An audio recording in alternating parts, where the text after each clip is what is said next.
Hello and welcome back to Heretic Prince Gaming. The crowdfunding is over, and needless to say, Hasbro reached their goal. Starting off with a goal with just $1 million, they ended with almost $4 million. To say they did well would be one hell of an understatement. And for those who do follow me, I did manage to back the Mythic tier. So with this being an update, let's get the most obvious question out of the way right now. When it comes to if HeroQuest will be available for retail, it seems like it will be. The Polygon article written in September had this to say: O'Rourke said that, if all goes well, there will also be a version of the game available at retail in late 2021.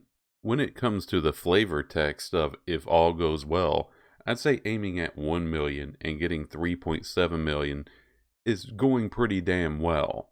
They almost made 4 times what they thought they would. As of which countries this will be available for, it seems like details are kind of fuzzy. Granted, I'm not the greatest investigative journalist out there. It seems for sure it will be United States, Canada, and Europe. However, if anybody has any better details or can tell me which countries this will be available for, please let me know in the comments. Now, given the fact that the stretch goal was decimated, you may be wondering, oh, what goodies do we get, those of us who backed this? Or I'm assuming that's what you're wondering, because I certainly was. Let's check it out. Now, we already know if you got the Mythic tier, you get both expansions, Keller's Keep and Return of the Witch Lord, along with getting to choose 2 different genders of each hero. But let's be honest, it's those sweet stretch rewards that we're looking at right now, right? Let's get to it.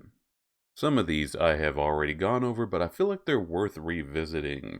We get a Warlock hero, which is looks like a halfling.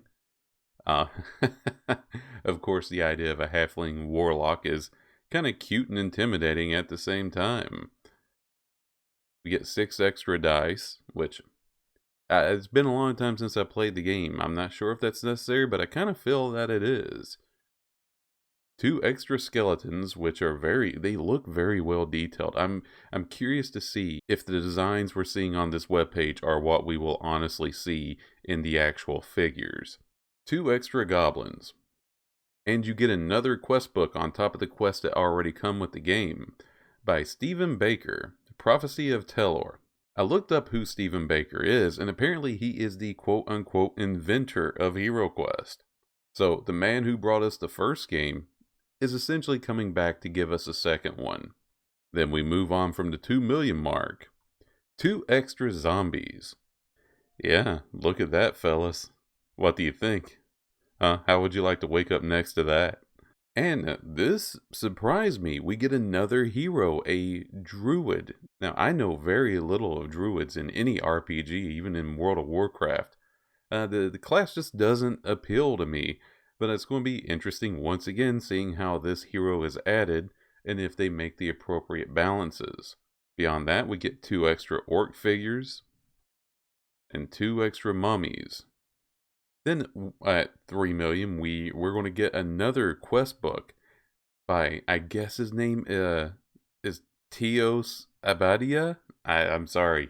I'm not good with names, folks. I butcher at least one name every video. However, it seems that they are a renowned quest writer for other RPGs, probably most notably Dungeons & Dragons. So I feel like this is a real prize. This is probably going to be very well balanced and probably very challenging.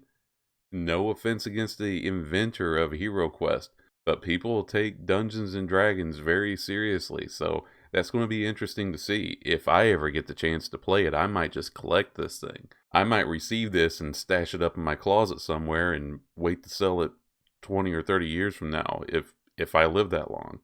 Now, here's where I got excited. We get a bard hero, and he's an orc, which I never thought of that. I've never thought of an orcish bard. Maybe there's something wrong with me, but I never thought that would work. However, I want to play it. I want to play that hero. Oh, and that brings a question to my head. If people buy the retail version and I have this version, can I bring my bard into that game? Or do people who pick up the retail version get a chance to get this hero? On one hand, I understand being rewarded for backing the game, but I'm not so sure if I'm keen on the idea of denying heroes to people who just happen to see the game in Target one day. What are your thoughts? We get 2 extra pissed off Murlocs. Don't tell me that's not what they are. That's exactly what they are. They're pissed off Murlocs. We get 2 extra Dread Warriors, which look so awesome. That's just badass. Honestly, I would like one of the heroes to look like that, please. 1 extra Dread Sorcerer. And that's the end. That's all we get. But maybe because Hasbro wanted to torture us, they showed us the 2 things we missed out on. And I'm honestly a little saddened by it. Just drop down a little bit. 1 extra Gargoyle, which is usually the coolest looking figure on the field. I like the Dread Sorcerers, but, whatever, I get it. And then we missed out on a quest book by Joe Manganiello. I feel so bad. I cannot pronounce his last name. And also there would have been a dragon miniature and game tiles. If you don't recognize who this is, if you're a fan of Critical Role, he is one of the actors who plays on that show. I shouldn't say play because, well, no, they do play. They're playing Dungeons and Dragons, so I'm using the appropriate word. However, I think I'm going to refer to him as Flash Thompson for those who don't know. He got his break into Hollywood playing Flash Thompson on Sam Raimi's Spider-Man 1.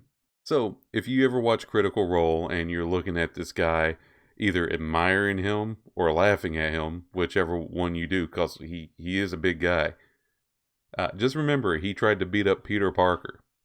And that does it, my little gaming devils. What do you think? Are you excited? Can you wait for this to come in? Are you going to rip it open and immediately play it with your friends? I only recently started playing Dungeons and Dragons with a group that just happened to invite me. They were all people I went to high school with, and they were surprised I never played it. And they brought me in, and playing Dungeons and Dragons has made me even more excited to try to play Hero Quest again. What do you think of the new heroes? What do you think of the new quest books? Do you think that there will be a way to homebrew our own quest? As always, say something down in the comments. I'll chat with you because I love talking about this stuff. And heretics, always remember to always be playing and always be having fun. You have a great night. Thank you for watching. You have a great day.